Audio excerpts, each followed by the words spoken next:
Chapter 12. One summer's day, when Nathaniel was 10 years old, he sat with his tutor on the stone seat in the garden, sketching the horse-chestnut tree beyond the wall.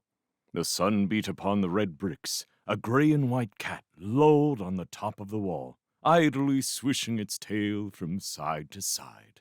A gentle breeze shifted the leaves of the tree and carried a faint scent across from the rhododendron bushes. The moss on the statue of the man with the lightning fork gleamed richly in the yellow sunlight. Insects hummed. It was the day that everything changed. Patience, Nathaniel. You've said that so many times, Miss Lutyens. And I'll say it again, I have no doubt. You were too restless. It's your biggest fault. Nathaniel irritably cross-hatched a patch of shade. But it's so frustrating, he exclaimed. He never lets me try anything. All I'm allowed to do is set up the candles and the incense and other stuff that I could do in my sleep, standing on my head. I'm not even allowed to talk to them. Quite right, too, Miss Lutyens said firmly. Remember, I just want subtleties of shading, no hard lines. It's ridiculous. Nathaniel made a face. He doesn't realize what I can do. I've read all his books and... All of them? Well, all the ones in his little bookcase, and he said they'd keep me going till I was 12. I'm not even 11 yet, Miss Lutyens. I mean, I've already mastered the words of direction and control, most of them. I could give a genie an order, if he summoned it for me.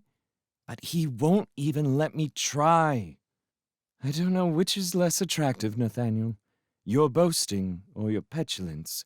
You should stop worrying about what you don't have and enjoy what you have now. This garden, for instance. I'm very pleased you thought of having our lesson out here today. I always come back here when I can. It helps me think. I'm not surprised. It's peaceful, solitary, and there are precious few parts of London like that, so be grateful. He keeps me company. Nathaniel indicated the statue. I like him, even though I don't know who he is. Him? Miss Lutyens glanced up from her sketchbook, but went on drawing. Oh, that's easy. That's Gladstone. Who? Gladstone. Surely you know. Doesn't Mr. Purcell teach you recent history? We've done contemporary politics. Too recent. Gladstone died more than 100 years ago. He was a great hero of the time. There must have been thousands of statues made of him, put up all over the country. Rightly so, from your point of view. You owe him a lot. Nathaniel was puzzled. Why? He was the most powerful magician ever to become Prime Minister. He dominated the Victorian age for 30 years and brought the feuding factions of magicians under government control. You must have heard of his duel with the sorcerer Disrael on Westminster Green? No. You should go and see. The scorch marks are still on show. Gladstone was famous for his supreme energy and his implacable defiance when the chips were down. He never gave up his cause, even when things looked bad. Gosh.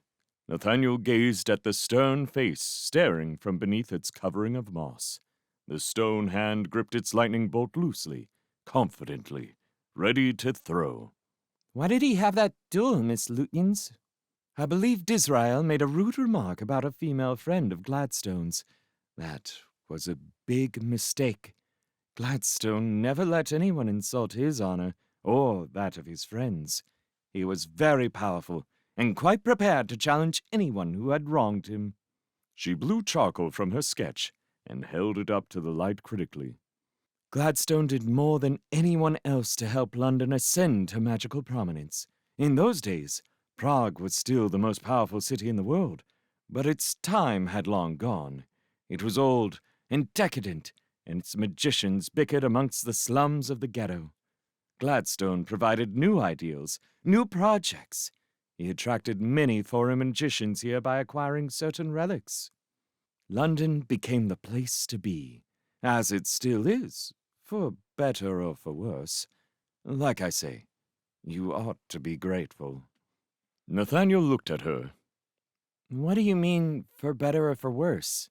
What's worse about it? Miss Lutyens pursed her lips. The current system is very beneficial for magicians, and for a few lucky others who cluster all about them.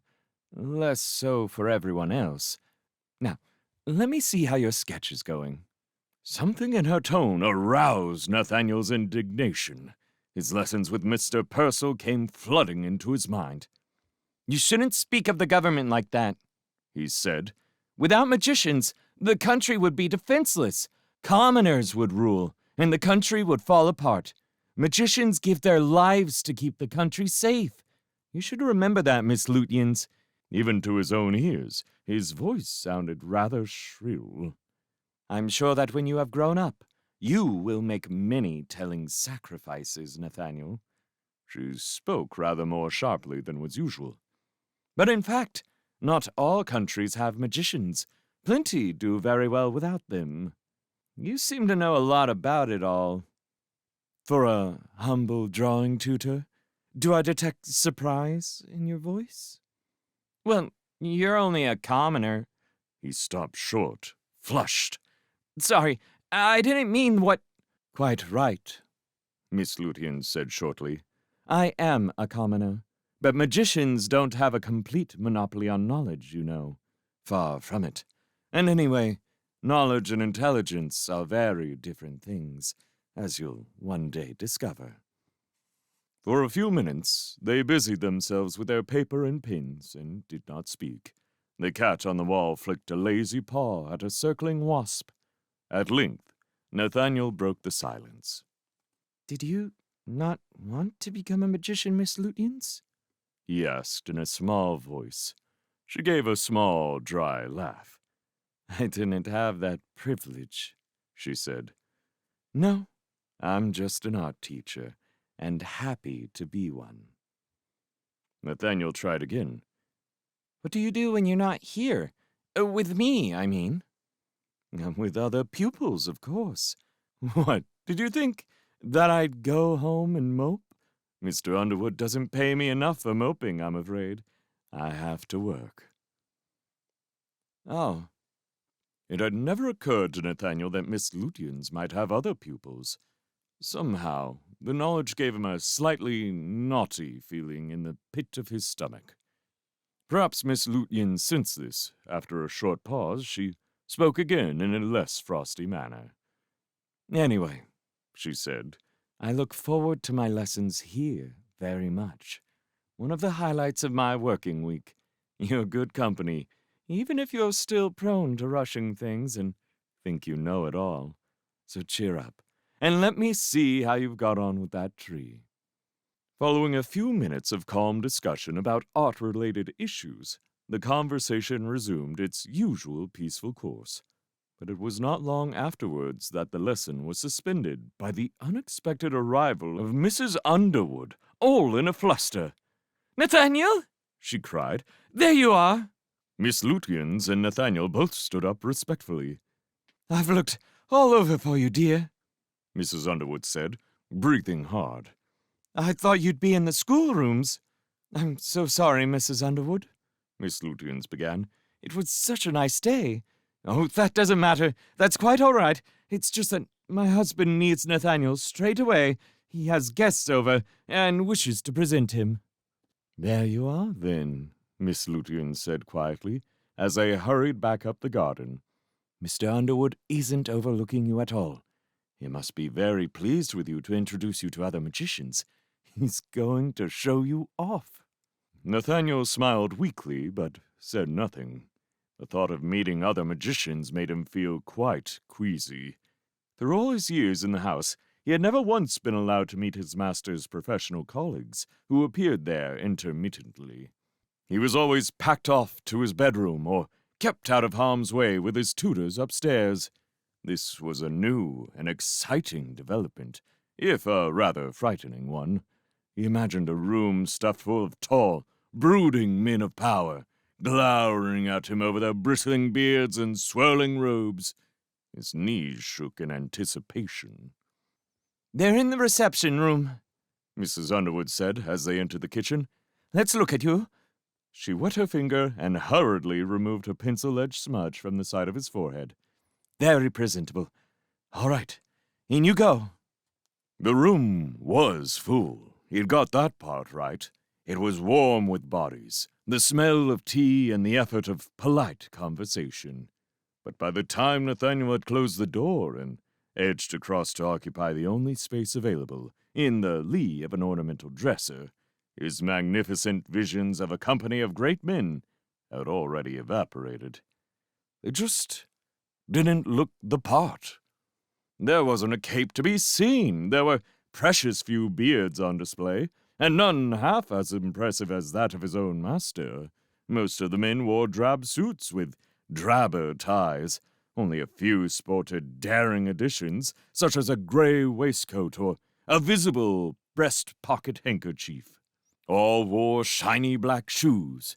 It felt to Nathaniel as if he'd strayed upon an undertaker's office party. None of them seemed like Gladstone, in strength or in demeanor. Some were short, others were crabbed and old. More than one was prone to podge. They talked amongst themselves earnestly, sipping tea and nibbling dry biscuits. Not one of them raised his voice above the consensus murmuring. Nathaniel was deeply disappointed. He stuck his hands in his pockets and breathed deeply.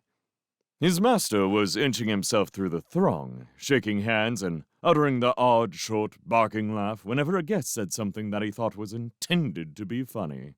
Catching sight of Nathaniel, he beckoned him over. Nathaniel squeezed between a tea plate and someone's protruding belly and approached.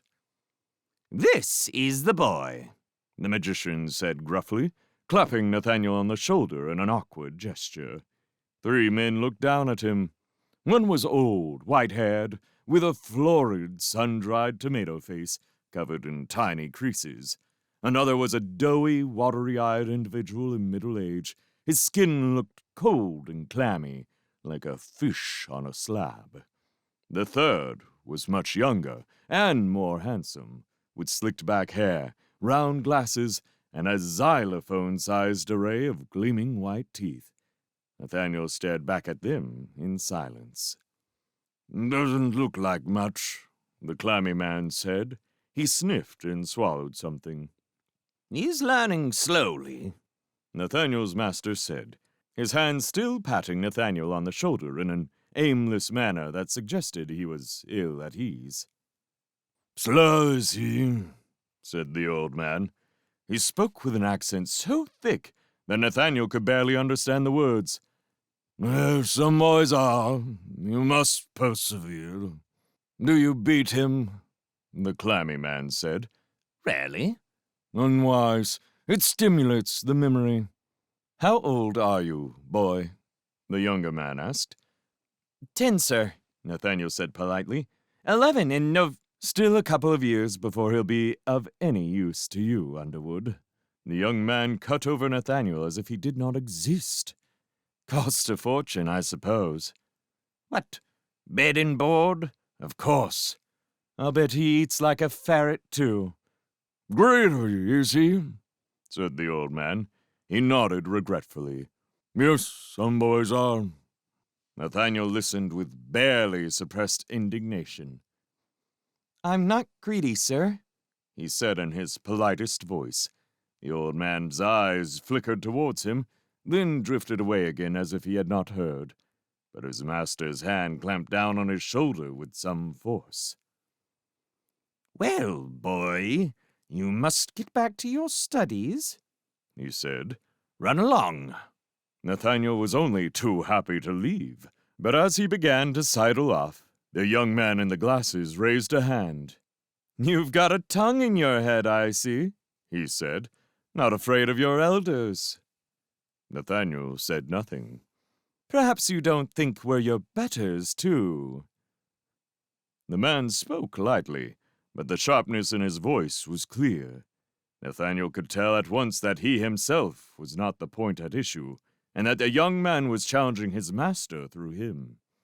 He felt as if he ought to answer, but was so confused by the question that he did not know whether to say yes or no. The young man misinterpreted his silence. "He thinks he's too good to talk to us at all now," he said to his companions, and grinned. The clammy man tittered wetly into his hand, and the old red-faced man shook his head. "Pugh!" he said. "Run along, boy," Nathaniel's master said again. "Hold on, Underwood," the young man said, smiling broadly. "Before he goes, let's see what you've taught this whippet of yours. It'll be amusing. Come here, lad." Nathaniel glanced across at his master, who did not meet his eye. Slowly and unwillingly, he drew near to the group again. The young man snapped his fingers with a flourish and spoke at top speed. "How many classified types of spirits are there?" Nathaniel replied without a pause. 13,046, sir. "And unclassified?" "Petronius postulates 45,000, Zavatini 48,000, sir." "What is the modus operandi of the Carthaginian subgroup?" "They appear as crying infants, sir, or as doppelgangers of the magician in his youth." "How should one chastise them? Make them drink a vat of ass's milk." "If summoning a cockatrice, what precautions should one take?" "Wear mirrored glasses, sir, and surround the pentacle with mirrors on 2 other sides also, to force the cockatrice to gaze in the remaining directions, where its written instructions will be waiting." Nathaniel was gaining in confidence. He had committed simple details such as these to memory long ago, and he was pleased to note that his unerringly correct answers were exasperating the young man. His success had also stopped the clammy man's snickering and the old magician, who was listening with his head cocked to one side. He had even nodded grudgingly once or twice. He noticed his master smiling rather smugly. "Not that any of this is down to you," Nathaniel thought witheringly. "I read all this. You've taught me next to nothing." For the first time, there was a pause in the barrage of the young man's questions. He appeared to be thinking. "All right," he said at last, speaking much more slowly now, and rolling the words luxuriantly over his tongue. "What are the 6 words of direction? Any language?" Arthur Underwood uttered a startled protest. "Be fair, Simon. He can't know that yet." But even as he spoke, Nathaniel was opening his mouth. This was a formula contained in several of the books in his master's large bookcase, where Nathaniel was already browsing. "Appare, mane, ascolta, sedere, pare, ready." "Appear, remain, listen, submit, obey, return." He looked into the young magician's eyes as he finished, conscious of his triumph. Their audience murmured their approval. His master now wore an unconcealed grin. The clammy man raised his eyebrows, and the old man made a wry face, quietly mouthing, "Bravo!" But his interrogator just shrugged dismissively, as if the incident was of no account. He looked so supercilious that Nathaniel felt his self-satisfaction turn into a fiery anger. "Standards must have dropped," said the young man, taking a handkerchief from his pocket and wiping at an imaginary spot on his sleeve.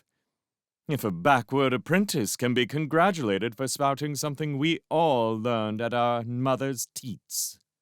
"You're just a sore loser," Nathaniel said. There was a moment's hush. Then the young man barked a word, and Nathaniel felt something small and compact land heavily upon his shoulders. Invisible hands clinched into his hair and jerked it backwards with vicious strength, so that his face stared at the ceiling, and he cried out with pain. He tried to raise his arms, but found them pinioned to his sides by a hideously muscular coil that wrapped itself around him like a giant tongue. He could see nothing except the ceiling. Delicate fingers tickled his exposed neck with horrible finesse. In panic, he cried out for his master. Someone came close, but it was not his master. It was the young man. "You cocksure gutter snipe," the young man said softly. "What will you do now? Can you get Free? No. How surprising. You're helpless. You know a few words, but you're capable of nothing. Perhaps this will teach you the dangers of insolence when you're too weak to fight back. Now, get out of my sight. Something sniggered in his ear, and with a kick of powerful legs, removed itself from Nathaniel's shoulders. At the same moment, his arms were freed. His head drooped forward. Tears welled from his eyes. They were caused by the injury to his hair, but Nathaniel feared that they would seem the weeping of a cowardly boy. He wiped them away with his cuff. The room was still. All the magicians had dropped their conversations and were staring at him. Nathaniel looked at his master, silently appealing for support or aid.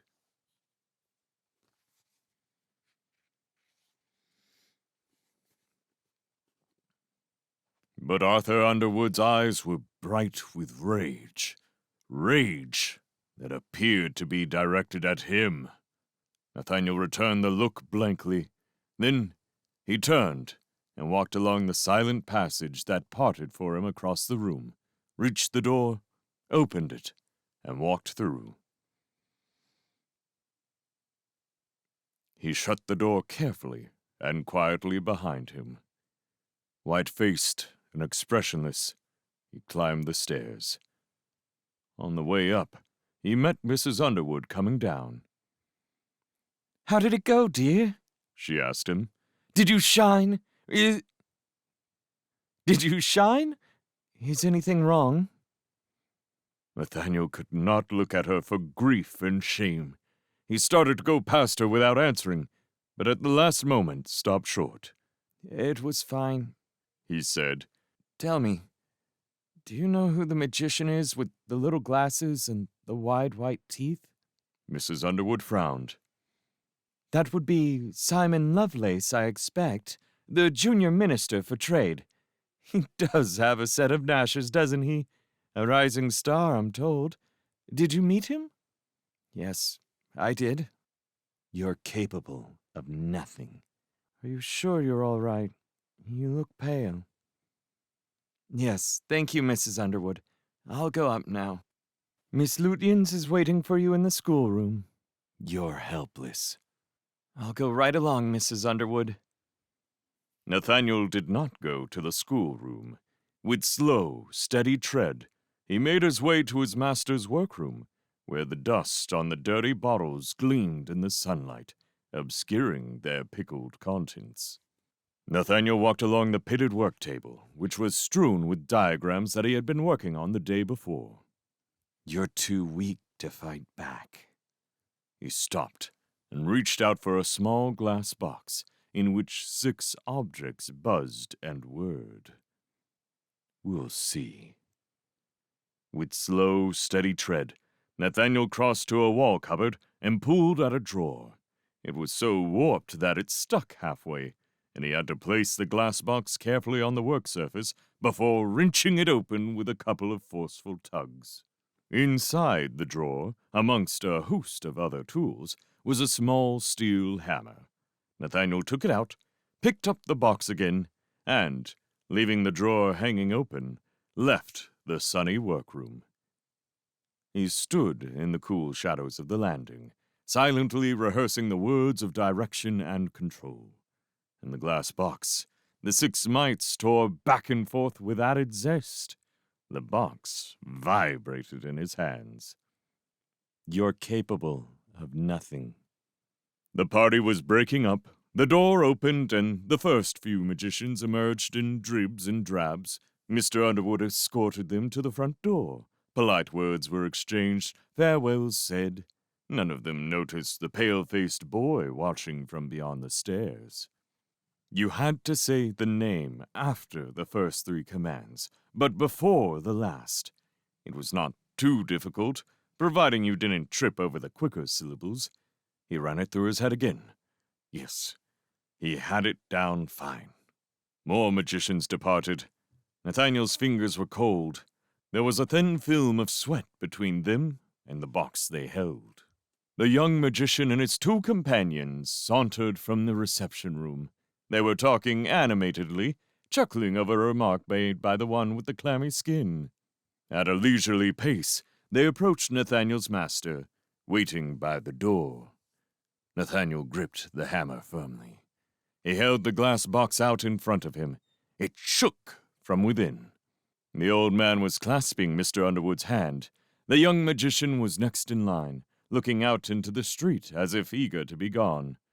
In a loud voice, Nathaniel spoke the first 3 command words, uttered the name of Simon Lovelace, and followed it with the final word.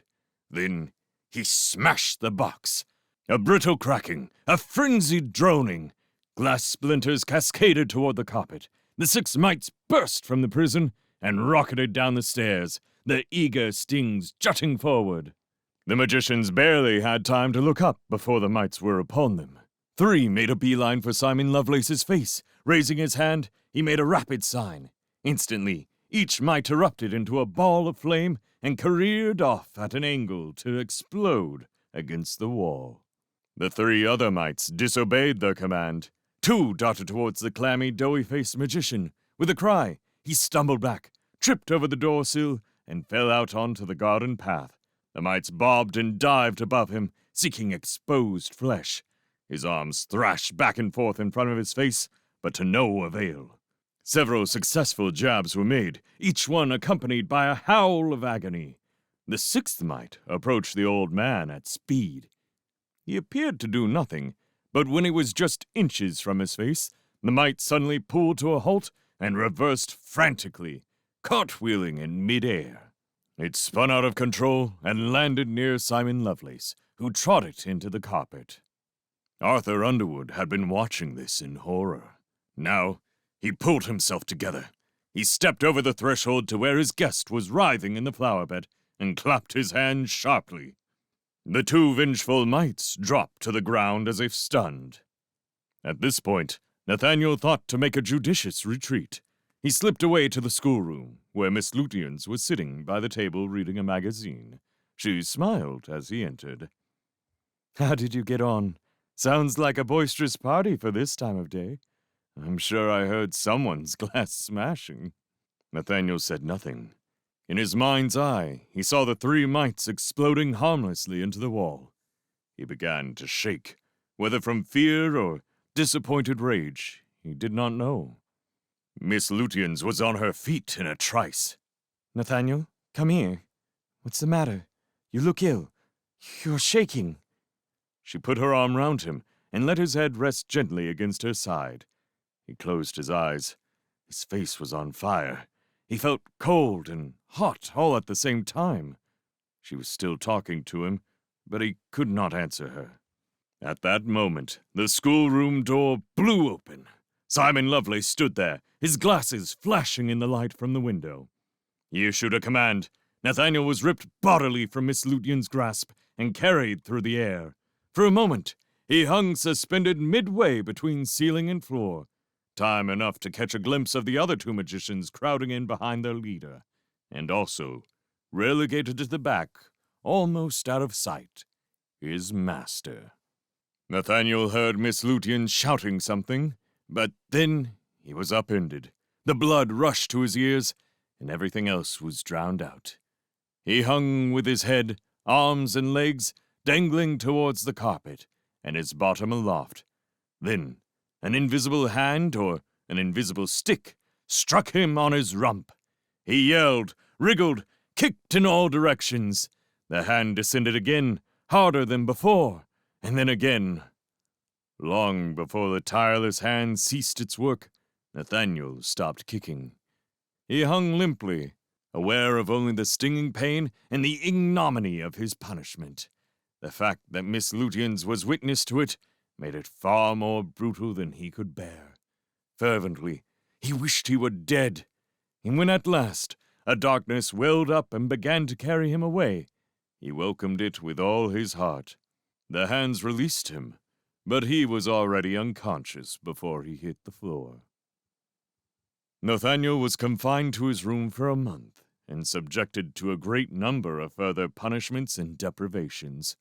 After the initial series of penalties, his master chose not to speak to him, and contact with everyone else with the exception of Mrs. Underwood, who brought him his meals and dealt with his chamber pot, ceased forthwith.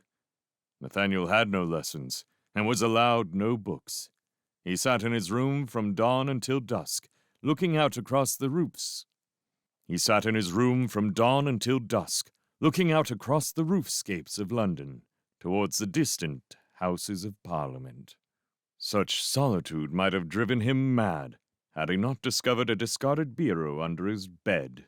With this, and a few old sheets of paper, he managed to while away some of the time with a series of sketches of the world beyond the window. When these became tedious, Nathaniel devoted himself instead to compiling a large number of minutely detailed lists and notes, drawn over his sketches, which he concealed under his mattress whenever he heard footsteps on the stairs. These notes contained the beginnings of his revenge. To Nathaniel's great distress, Mrs. Underwood had been forbidden to talk to him. Although he detected some sympathy in her manner, her silence gave him cold comfort. He withdrew into himself, and did not speak when she entered. It was thus only when his month's isolation came to an end, and his lessons started up once more, that he discovered that Miss Lutyens had been dismissed.